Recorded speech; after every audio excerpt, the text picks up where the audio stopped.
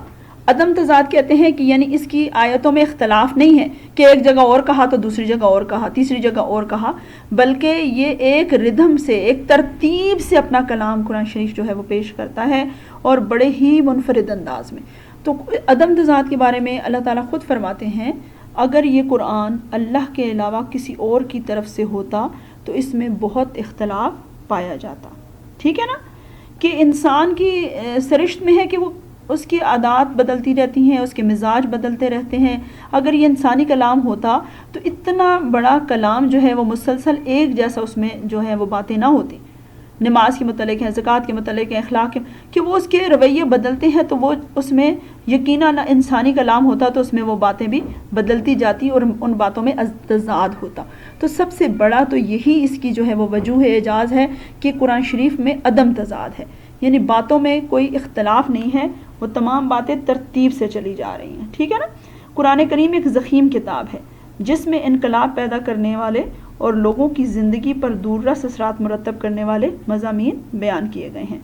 اس میں کون کون سے عنوان ہیں؟ توحید، رسالت، آخرت کا ثبوت اور معاشرتی، معاشی اور سیاسی زندگی کے اصول و ضوابط کا ذکر بے شمار مقامات پر ہے. لیکن اول سے لے کر آخر تک کہیں کوئی تضاد یا کوئی آیت کسی دوسری آیت کی تردید نہیں کرتی. کہیں ایسا نہیں کیا گیا کہ ایک جگہ کہا کہ ایک اللہ کی عبادت کریں اور بعض دوسری جگہ کہا گیا ہو کہ نہیں کسی اور کو بھی مان سکتے. کہیں یہ نہیں کہا گیا کہ آخرت میں آپ سے سوال کیے جائیں گے اور کہیں یہ نہیں کہا کہ آخرت میں آپ سے کچھ نہیں اعمال نہیں لیے جائیں گے.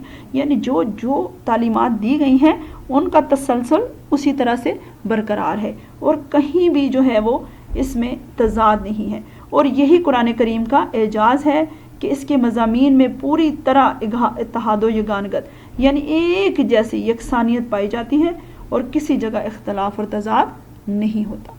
تو عدم تضاد جو ہے انسان کے کلام نہ ہونے میں سب سے بڑی وجہ اس کی یہ ہے کہ انسان کی سرشت میں تبدیلیاں ہیں، بار بار وہ موسم اور مزاج کے مطابق بدلتا ہے، لیکن یہ اللہ کا کلام ہے جس میں کہیں اختلاف نہیں پایا جاتا.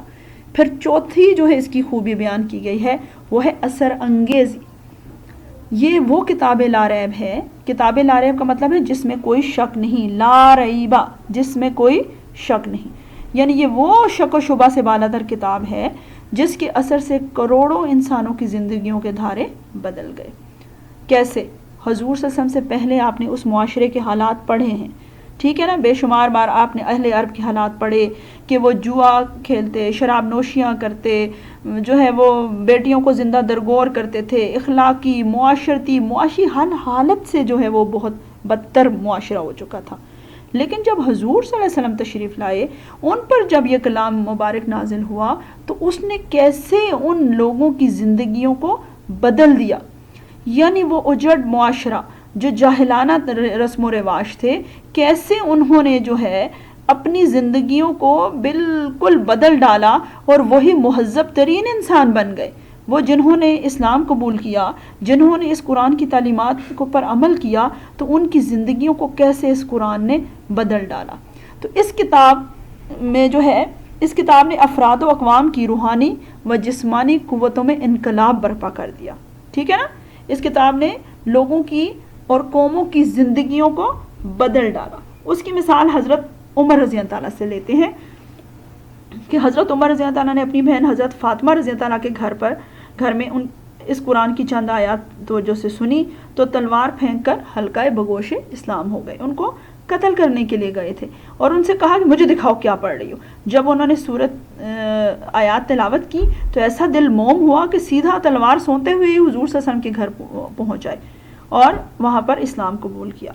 اسی طرح حضرت ابوبکر صدیق جب اپنے گھر کے باہر رات کو تلاوت کرتے تو راہ چلتے مرد، عورتیں اور بچے قرآن کی تلاوت کے اثر سے مسحور ہو کر ہمتن گوش ہو جاتے. یعنی یہی بات ہے نا، کوئی خوبصورت آواز میں سورہ رحمان پڑھتا ہے تو انسان کا دل کھنچا چلا جاتا ہے. تو یہ اس کی آیات کا ہی اثر ہے، ٹھیک ہے نا. اور جس کی وجہ سے مکہ کے مشرکوں نے آپ کو سخت اذیتوں سے دوچار کیا، لیکن آپ صلی اللہ علیہ وسلم نے جو ہے وہ اس کی تبلیغ جاری رکھی اور بہت سے لوگوں کے دلوں کو اس نے بدل ڈالا. اور ابھی تک یہ جو ہے ہم لوگوں کے دلوں کو اسی طرح جو ہے وہ اپنے ساتھ مسحور کرتی ہے. اس کے لیے اقبال کا شعر سناؤں گی.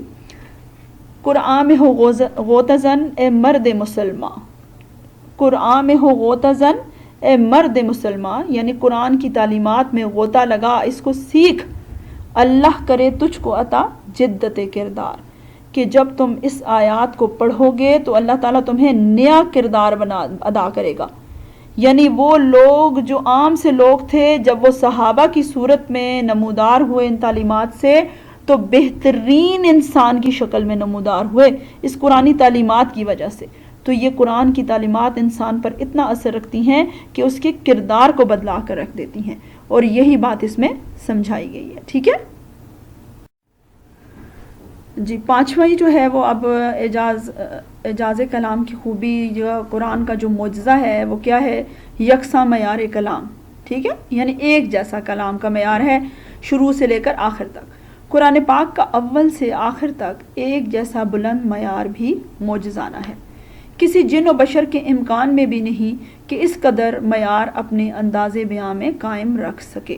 اب کیا اس کی میں آپ کو بات سمجھاؤں کہ جب ایک انسان کوئی بات شروع کرتا ہے تو اس کو بڑے اچھے انداز سے کرتا ہے، لیکن جو وقت گزرتا چلا جاتا ہے اس کے پاس وہ الفاظ بھی نہیں رہتے، اس کے پاس وہ جوش و جذبہ نہیں رہتا، اس کے پاس وہ انداز بیان نہیں رہتا، اور آہستہ آہستہ اس کے الفاظ جو ہیں وہ کم ہوتے چلے جاتے ہیں، ان کا وہ معیار بھی نہیں رہتا. تو یہ اللہ تعالیٰ کی کلام کی خوبی ہے کہ اول تا آخر، پہلی صورت سے لے کر آخری صورت تک وہی بلند معیار ہے قرآن کا. کہیں بھی کوئی لفظ جو ہے وہ کم استعمال نہیں ہوا، کہیں بھی کوئی بیان کرنے کا انداز جو ہے وہ نہیں بدلا، یعنی ایک پائے کا جو ہے وہ کلام ہے اس کا. تو یہ بھی ایک معجزانہ بات ہے کہ انسان جب بہت بڑی کوئی کتاب، بہت بڑی چیز کوئی ایسی لکھتا ہے تو کہیں نہ کہیں وہ ایسی بات کر جاتا ہے جو اس کے معیار کو گرا دیتی ہے. لیکن قرآن شریف میں ایسا نہیں ہے کہ عربوں کی بلند پایہ شاعری کے نمونے نے 7 معلقات، ان کے یہ اس کو آپ انڈر لائن کر لیں بیٹا، آپ کی کتاب میں لکھا ہوا ہے کہ ان کا شاعری کا جو ایک نمونہ تھا وہ ہے 7 معلقات کے ساتھ قصائد اور خطبات ہمارے سامنے موجود ہیں. شروع کے چند اشعار، یعنی عرب جو اپنے آپ کو اہل زبان کہتے تھے ان کی مثال پیش کی گئی ہے کہ شروع کے چند اشعار اور جملوں میں معیار کی کیفیت ہے اور بعد کے اشعار میں معیار پست ہو جاتا ہے. یعنی لکھنے والا تو وہی تھا لیکن آہستہ آہستہ اس کا معیار کم ہو گیا. نیز تمام قصائد میں مضامین کی پاکیزگی بھی ضروری ہے. فحش اور فاسد خیالات سے اشعار بھرے ہوئے ہیں، یعنی آپ اپنی ذہنی پستی کو بھی بیچ میں لے آتے ہیں. لیکن قرآن شریف تو اللہ کا کلام ہے، اس کا معیار تو پھر کیا بات ہے کہ قرآن حکیم میں بلندی اخلاق سے گری ہوئی کوئی ایک بات بھی نہیں. ٹھیک ہے، جہاں بھی کوئی ایسا مضمون بیان کیا گیا اس کے لیے ایسے الفاظ کا انتخاب کیا ہے کہ بے حیائی کا شائبہ تک محسوس نہیں ہوتا. یعنی ایسے بہترین الفاظ چنے گئے ہیں کہ آپ کو پڑھتے ہوئے جو ہے وہ محسوس نہیں ہوتا، برا نہیں لگتا. اگر کوئی غلط کسی کی بات کو بیان بھی کیا تو اس کو ایسے شائستہ الفاظ استعمال کیے گئے، یعنی قوم لوط کی جو برائی ہے اگر اس کو بھی بیان کیا تو ایسے بیان کیا کہ وہ آپ کو بہت جو ہے وہ جملے معیوب نہ لگیں. تو یہ قرآن شریف کا ایسا معیار ہے کلام کا کہ اول تا آخر جو ہے اللہ تعالیٰ نے اس کلام میں اس معیار کو برقرار رکھا ہے، اور یہی جو ہے اس کی اعجاز ہے، یہی اسے دوسرے کلاموں سے نمایاں کرتا ہے. پھر جو چھٹی اس کی جو خوبی ہے وہ ہے منفرد انداز بیان، کہ اس کا قرآن شریف کا جو انداز ہے وہ دوسرے لوگوں سے جدا ہے، دوسرے لوگوں کے انداز سے، دوسری کتابوں سے. ٹھیک ہے، کہ اس میں چھوٹی چھوٹی آیات میں بلاغت کے اعلیٰ معیار پر پاکیزہ خیالات کا اظہار ہے. یعنی ایسا زبردست وہ جملہ ہے کہ اتنے معنی اپنے اندر لے کر جو ہے وہ اس نے بیان کر دیے ہیں. ٹھیک ہے نا، کہ مثلا جو ہے عربوں کے ہاں کئی قسم کے اصناف سخن رائج سے، مثلا قصے لکھتے تھے وہ، جن میں شاعر اپنی ذات کے متعلق خیالات کا اظہار کرتا تھا، غزل میں خوبصورت عورتوں کے متعلق اظہار خیال ہوتا تھا، خطبات میں جو ہے وہ القابات استعمال ہوتے تھے، فلاں معزز، یہ وہ جو جملے بڑے بڑے القابات سے پر نور اور پر کیف اور جس طرح کے الفاظ، ٹھیک ہے نا، خطبوں میں استعمال کرتے تھے. عرب کاہنوں کے اقوال میں ایک خاص قسم کے ہم وزن فکرے ہوتے تھے جو عرب کاہن ہیں، جن سے وہ عام لوگوں پر اپنا روب ڈالتے تھے. یعنی اپنے آپ کو وہ بڑا منفرد ظاہر کرتے تھے کہ ان جیسا کلام کوئی بیان کر ہی نہیں سکتا، بڑے بڑے جو ہیں وہ الفاظ استعمال کرتے تھے. لیکن قرآن کا انداز تو ان سے بہت جدا ہے. اس نے چھوٹی چھوٹی آیات میں جو ہے بڑی بڑی بلیغ باتیں کر لی ہیں. توحید، رسالت، یوم آخرت، سابقہ انبیاء اور امتوں کے قصے، جنت اور دوزخ کا نقشہ ایسا پر اثر انداز میں کھینچا ہے کہ انسان کو آنکھوں کے سامنے وہ باتیں نظر آنے لگ جاتی ہیں. یہ سب مضامین ایسے ہیں جن کا عربوں کو پتہ تک نہ تھا، اور یہی وجہ ہے کہ وہ ان آیات کو سن کر حیران و پریشانی میں ڈوب جاتے تھے کہ یہ کس قسم کا کلام ہے تو ہماری ہی زبان میں، لیکن یہ الفاظ کہاں سے آئے؟ اتنے بلیغ الفاظ، اتنے فصاحت و بلاغت سے بھری ہوئی زبان کہ یہ ہمارے پاس الفاظ کیوں نہیں ہیں؟ اور یہ وہ ماننے پر پھر جو ہے وہ راضی نہیں ہوتے تھے، لیکن ان کے دلوں میں اس چیز کا ان کو اندازہ تھا کہ واقعی میں یہ ایک بہت اعلیٰ کلام ہے کہ جس کو وہ نہیں لکھ سکتے. جی بیٹا، اس موضوع کی آخری جو ہیڈنگ ہے، آخری عنوان ہے، وہ ہے جامعیت. کلام مجید کی جامعیت بھی اس کے معجزہ ہونے کی دلیل ہے. جامعیت کیا ہے؟ پہلے آپ کو بتا دوں کہ دیگر الہامی کتب میں مخصوص جو ہے وہ قوموں کے حوالے سے مخصوص بیان تھے. کسی کو جو ہے وہ ناپ تول کی کمی کی وجہ سے جو ہے ان میں بہت وہ برائی تھی، تو اسی کی ٹھیک ہے توحید اور آخرت ہر نبی نے جو ہے بیان کیا عقیدے کو، لیکن ایک خاص اس قوم کی جو برائیاں ہوتی تھیں ان کو دور کرنے کی میں ہی ان کا جو ہے وہ کلام ہوتا تھا، اور اسی پر جو ہے وہ زیادہ بحث ہوتی تھی، اسی چیز پر زیادہ جو ہے وہ فوکس کیا جاتا. قرآن شریف وہ واحد الہامی کتاب ہے جس میں ہر پہلو سے جو ہے وہ بحث بھی کی گئی، اور ایک انسان کی زندگی کے دائرہ کار کو پورے طریقے سے اس کا احاطہ کیا گیا ہے.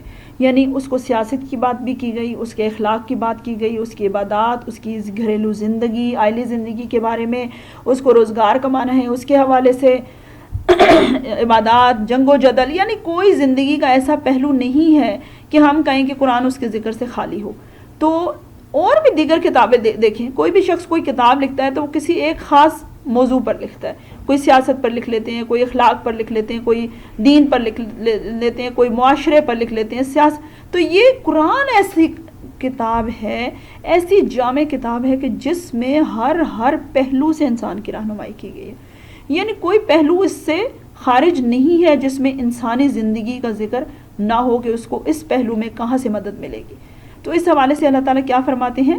اے نبی صلی اللہ علیہ وسلم، ہم نے تم پر یہ کتاب نازل کی ہے جو ہر چیز کی وضاحت کرنے والی ہے. ٹھیک ہے، اس کی دلیل خود اللہ تعالیٰ نے دے دی. اس حوالے سے مفسرین نے لکھا ہے کہ قرآن پاک انسانی زندگی کے اخلاقی پہلو کی مکمل وضاحت کرتا ہے. یعنی اس میں بتا دیا کہ آپ جو ہے وہ اخلاق میں جھوٹ نہ بولیں، چوری نہ کریں، غیبت نہ کریں، کسی کی عیب جوئی نہ کریں، تان و تشنیع نہ کریں، گالی گلوچ نہ دیں. یہ سب قرآن شریف میں جو ہے وہ سورہ حجرات میں بھی، سورہ دیگر کئی صورتوں میں بھی جو ہے مکمل تعلیمات ہیں.